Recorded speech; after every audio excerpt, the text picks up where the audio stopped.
রান্নাঘরে ফিটকিরি রাখুন, ঘরের আলমারি টাকা পয়সায় ভরে উঠবে, সব রকম ঋণ থেকে মুক্তি পাবেন, সাথে হবে প্রচুর আর্থিক লাভ। সঠিক নিয়মটি কি সেটা জানার আগে যারা মন থেকে বিশ্বাস করেন বিপদে পড়লে রক্ষা করবেন প্রভু শ্রীরাম, তারা লাইক করে কমেন্টে জয় শ্রীরাম লিখে দিন। বাস্তুশাস্ত্রের নিয়ম অনুসারে ফিটকিরিকে বাস্তুর ত্রুটি দূর করতে ব্যবহার করা হয়।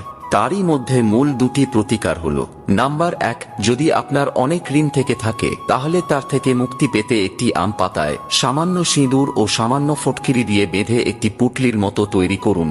তারপর সন্ধ্যায় সকলের নজরের আড়ালে সেটিকে কোনো অশ্বত্থ গাছের নিচে মাটিতে পুঁতে দিন। এই প্রতিকারটি ক্রমাগত 3 বুধবার করতে পারলে এর কৌশলে আপনার সমস্ত ঋণ মুছে যাবে। নাম্বার 2, একটি কালো কাপড়ে সামান্য ফিটকিরি বেঁধে ব্যবসা বা দোকানের প্রধান প্রবেশদ্বারে ঝুলিয়ে রাখলে মা লক্ষ্মী সর্বদা সেই স্থানেই সহায় থাকেন, ফলে সেখানে ধন সম্পদের বৃষ্টি হয়।